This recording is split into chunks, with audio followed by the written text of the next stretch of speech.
Welcome to the Myths and Legends channel. Today we will focus on one of the most sublime parts of Dante Alighieri's great work, the Divine Comedy, specifically on the depiction of paradise. Before Dante, the poem's main character, reaches the heavenly heights, he must journey through the dark depths of hell and the purgatorial realm. These stages were thoroughly analyzed in our previous videos, links to which you can find in the description of this episode. Upon reaching the earthly paradise, Dante finds himself surrounded by astonishing natural beauty. A dense, fragrant grove laden with flowers encircles him on all sides. The atmosphere here is imbued with peace and harmony, as if nature itself is in a state of eternal spring youth.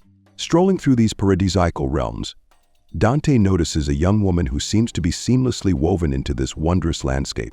She is gathering flowers and humming a melody that evokes memories of ancient times.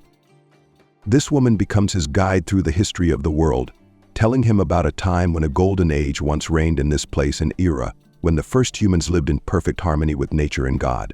But everything changed with original sin, which shattered this peaceful order and led to humanity's expulsion from paradise. This event became a turning point in human history, wiping out the happiness and prosperity that once existed on earth. Before Dante, a majestic procession of the righteous unfolds in paradise. They proceed slowly, clothed in white garments, with green wreaths crowning their heads. These elders represent the souls of those who lived righteously and were granted eternal peace in paradise. They are accompanied by young maidens who whirl and dance, embodying purity, joy, and eternal life. It is within this divine procession that Dante catches sight of Beatrice, the woman whose presence has always held immense significance in his life. Her image in the poem symbolizes spiritual love and divine wisdom. At the sight of her, Dante is overwhelmed by such a powerful surge of emotion that he faints. For him, this encounter with Beatrice is not merely the joy of reuniting with a beloved, it is a spiritual epiphany, a moment of ultimate truth revealed to him in the divine realm. Thus, Dante's earthly paradise is not only a place of natural beauty, but also a space where great truths about life, sin, and redemption are revealed.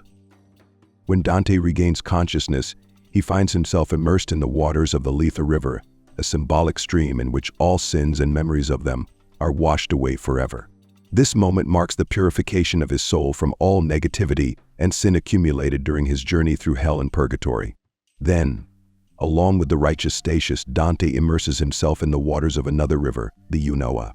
These waters possess a special property. They strengthen the soul's goodness and memories of righteous deeds. After this spiritual ritual of cleansing and renewal, Dante is finally fully prepared to ascend to the heavens.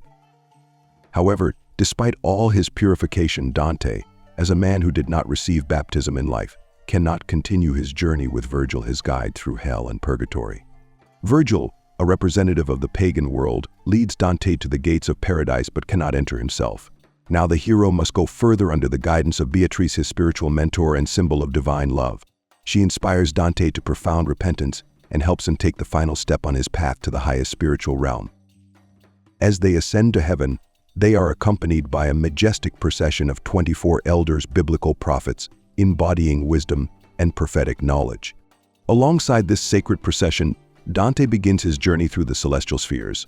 According to the beliefs of that era, based on the Ptolemaic system, the heavenly paradise consists of 7 spheres, each corresponding to one of the known planets encircling the earth. These spheres symbolize the soul's journey toward spiritual perfection, and in each sphere, Dante learns new truths about the divine order. With every step, he ascends higher, drawing closer to the supreme divine light and truth until he finally reaches the throne of God.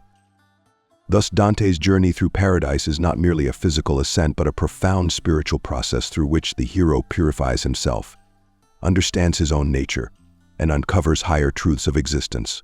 Together with Beatrice, his spiritual mentor and beloved, Dante leaves the earthly paradise and begins his ascent into the heavenly paradise, composed of various levels, the heavens. The first of these is the heaven of the moon. Here he encounters the souls of nuns whose fates were tragically altered. They were forcibly taken from their convents and made to marry, breaking their vows of consecration. Although their will was not broken by their own choice, they cannot reach the higher spheres of the heavenly paradise. Beatrice explains the fate of these women to Dante. Although they are victims of violence and circumstances, they are nonetheless assigned a degree of responsibility for what happened. They lacked strength of spirit, and did not resist to the end against those who forced them. For this reason they reside in the first heaven, for in a world where the resilience of the soul and devotion to God are of utmost importance, any weakness affects one's fate in the afterlife. Then, hand in hand, Dante and Beatrice move to the next sphere, the second heaven, associated with the planet Mercury. Here they encounter the souls of those who, while on earth, were ambitious and inclined to righteous deeds, though not always solely for God's glory. Unlike the souls Dante met in the lower parts of the afterlife, these beings are filled with light. They shine brightly, radiating brilliance, symbolizing the spiritual perfection they achieved through their deeds. Dante marvels at this new level of bliss. The luminous souls in the heaven of Mercury represent a transition from shadow and imperfection to a radiant state of spiritual enlightenment, affirming his gradual approach to the supreme divine light awaiting him at the final steps of this elevated path. One of the souls in the second heaven, shining brighter than the others, rejoices especially in meeting Dante. It turns out to be the spirit of the Roman Emperor Justinian. He begins a conversation with the poet, acknowledging that his place is here, in the heaven of Mercury. Justinian explains that despite the good deeds he accomplished during his life, his ambition prevented him from reaching the higher spheres of paradise. Like other souls on this level, he was driven by a desire for his own glory rather than a pure, selfless love for God. Nonetheless, his light merges with the flames of other righteous souls, forming a harmonious dance of light. After this, Dante and Beatrice continue their journey, moving toward the third heaven, which corresponds to Venus. Here reside the souls whose lives were filled with love. These blessed beings shine with the blazing radiance of the star, embodying the strength and passion they carried in their lives. One such spirit is Charles Martel, the King of Hungary.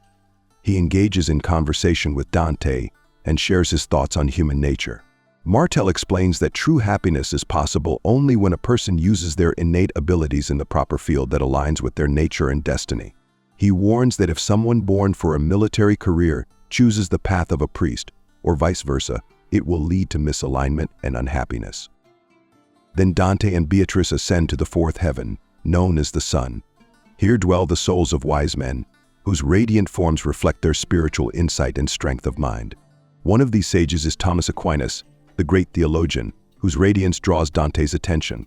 He warmly welcomes the poet and points out other great scholars and philosophers whose souls unite in harmonious singing, reminiscent to Dante of church bells, symbolizing unity and enlightenment. Thomas Aquinas tells Dante about the life of Saint Francis of Assisi, one of the greatest Christian preachers after Jesus. He describes Francis as a man who, through his actions and humility, exemplified the true spiritual path. Francis renounced all earthly goods and walked barefoot, calling his followers to modesty and self-denial, thereby becoming a brilliant example for monks and believers. Saint Francis was canonized during his lifetime, having lived in humility and poverty, dedicating himself entirely to serving God and renouncing worldly riches. His self-denial and spiritual purity made him a model of holiness. Continuing on their way, Dante and Beatrice reach the fifth heaven, Mars the Red Star, which holds particular significance for Florence's destiny. Astrologically, Mars is associated with valor and strength, making it a symbolic place for those who fought for the faith. In this celestial realm, Dante sees the spirits of warriors shining brightly. They form a cross, and from their light and chants emanates a hymn, sweet and harmonious. Among these souls, one addresses Dante with particular warmth. It turns out to be his ancestor, his great-grandfather Cacciaghita, a crusader who dedicated his life to fighting for Christianity. In conversation, Cacciaghita tells Dante about their lineage, their ancestors born in Florence, and describes glorious moments from their lives. But the most important part of their conversation is the prophecy. His great-grandfather foretells Dante's coming trials, including his exile from his native city due to the schemes of his enemies. He also comforts him, saying that on the path of exile, Dante will meet friends and patrons who will help him endure. After the conversation with Cacciaghita, Dante continues his ascent. Together with Beatrice, he rises to the sixth heaven, Jupiter, where the souls of the just reside. The light of these righteous souls forms celestial letters, which then shape into the figure of an eagle. The eagle here symbolizes imperial justice and power established in the heavens. This majestic symbol embodies the ideal of supreme justice, and its all-seeing eye is composed of the purest and most worthy souls, celebrated for their justice on earth. On this path, Dante continues his ascent, rising to the next heaven, Saturn. In the seventh heaven, Dante encounters the world of contemplative souls, those who dedicated their lives to deep reflection and spiritual practice. This realm is positioned at such an immense height that looking down, Dante realizes how tiny the earth appears compared to the boundless celestial expanses. Before him appears a ladder stretching into infinity. He recognizes this as Jacob's ladder, upon which the luminous souls of contemplatives ascend and descend in the form of shining lights. This ladder symbolizes the spiritual connection between heaven and earth, serving as a bridge for those who have attained a high level of spirituality. The contemplatives represent monasticism, called to preserve the purity of faith and be a spiritual stronghold for humanity. In this elevated place, Dante meets two notable figures of the monastic order, Peter Damian and Benedict of Nursia. Both saints speak with him, passionately condemning the decline of contemporary monasticism. They sorrowfully recount how monks have lost their high calling, becoming overly enamored with worldly goods, forgetting their spiritual duty and the pursuit of heavenly ideals. Saint Benedict also reveals to Dante the mystery of his further journey, hinting that the poet will experience an even greater revelation in the highest sphere of paradise. After passing through the 7 planetary heavens, Dante and Beatrice approach the border of paradise itself. Now Dante begins to better understand the nature of the heavenly kingdom, which connects earth to the highest divine realm. Dante compares the entire structure of the cosmos to a vast tree whose branches represent the orbits of the planets, spreading ever wider as they distance themselves from the center. This image symbolizes the expansion of the universe and its connection with every level of existence. The 8th heaven to which the travelers now ascend is the starry heaven of fixed stars. Here Dante finds himself within the constellation of Gemini, under which he was born. This moment brings deep awareness. He recalls for the first time how he saw the light and breathed the air of his native Tuscany, linking his earthly life to his heavenly journey. In the 8th heaven, Dante meets great righteous souls whose sanctity and greatness shine with bright light, like countless candle flames. Their light symbolizes the spiritual perfection and grace they achieved through their righteous deeds on earth. At this stage, Dante faces a significant trial, a true test of his spiritual knowledge. 3 apostles, Peter, James, and John, subject him to a theological examination, asking questions about the essential virtues of the Christian faith. Apostle Peter questions Dante on the nature of faith, probing his understanding of what true faith in God means. James explores his concept of hope, how the soul strives for the highest good, relying on God's mercy.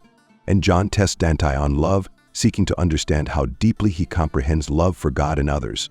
To Beatrice's delight, Dante answers all questions brilliantly, demonstrating not only his knowledge but also the depth of his faith. This success allows him to continue on his path to the highest realms. After the trial, a 4th apostle appears before Dante, Adam, shining with a bright light. He speaks to the poet about original sin and the reason the first humans, Adam and Eve, were expelled from paradise. Adam reveals the nature of the punishment that befell humanity for breaking the divine commandment and seeking to know good and evil. Then Dante and Beatrice set off on the final stage of their heavenly journey to the 9th heaven, also known as the Prima Mobile. This crystalline heaven, the last of the spheres, is at the boundary of creation and is the source of all light and goodness in the universe. Here, Dante sees for the first time a dazzlingly bright point, a symbol of divinity itself. It shines so brightly that his vision can barely perceive it. Around this point, countless lights revolve, each symbolizing angelic beings. They form 9 angelic circles, each circle representing one of the angelic orders. The angels closest to the divine point are the seraphim and cherubim, beings with the highest degree of spiritual closeness to God. Their love and understanding of divine will are the strongest of all. At a greater distance, angels of lower orders, like archangels and angels, circle, fulfilling various missions and maintaining order in the universe. Dante is awed by this sight, as it symbolizes the harmony and order of the divine realm, where each element is connected to the highest source of light and truth. For the last time, Beatrice raises Dante to a new level of bliss, and then returns to her place in the celestial hierarchy. Dante continues on alone, ascending to the Empyrean, the highest sphere of the universe, which he describes as the abode of pure light and divine presence. At this moment, after a blinding flash, his sight gains new strength, allowing him to perceive an incredible vision previously hidden from him. Before Dante stands a figure in pure white garments, Saint Bernard of Clairvaux, a great Christian mentor who will be his final guide on the path to divine revelation. Bernard was not only a saint and church teacher but also one of the founders of the Templar order, dedicating his life to serving God and defending the faith. Now he acts as Dante's spiritual guide for the final stage of his ascent. Saint Bernard prays to the Virgin Mary, asking her to grant Dante the ability to see God and receive enlightenment that will help him on his further earthly path. Bernard's prayer is full of humility and profound faith, and it is graciously accepted. In response to the prayer, Dante raises his gaze and sees the brightest light, so dazzling that his human perception can barely withstand this vision. It is in this radiant light that Dante finds the greatest truth, the truth that was the goal of his long spiritual journey. This light symbolizes the divine presence, in which all mysteries of creation and the sources of eternal love and truth are revealed. Dante is granted the highest honor to behold God in his Trinity.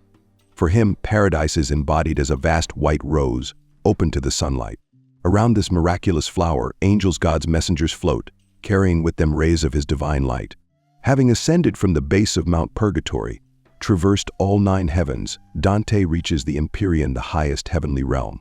Here in the center of this white rose, his journey concludes. This place, located at the zenith of the earthly paradise, becomes the culmination of his long journey. Dante has fulfilled his mission. He has journeyed through the darkness of hell, witnessed redemption in purgatory, and attained the bliss of paradise to bring back to humanity the truth he learned. Dante's journey can be briefly described as the path from a soul lost in the dark forest of the sinful world to an enlightened traveler who has seen the posthumous fates of souls. He witnessed the torments of sinners in hell, observed the redemption of souls in purgatory, and delighted in the vision of the blessed righteous in paradise. Having attained the ultimate truth, Dante returns to earth to share it with humanity and help it find the path to salvation. Thank you for watching this video and for joining us on all stages of Dante's great journey. If you enjoyed it, don't forget to like and subscribe to the channel to not miss new episodes about great works and their heroes. Share your thoughts in the comments, and see you next time on the Myths and Legends channel.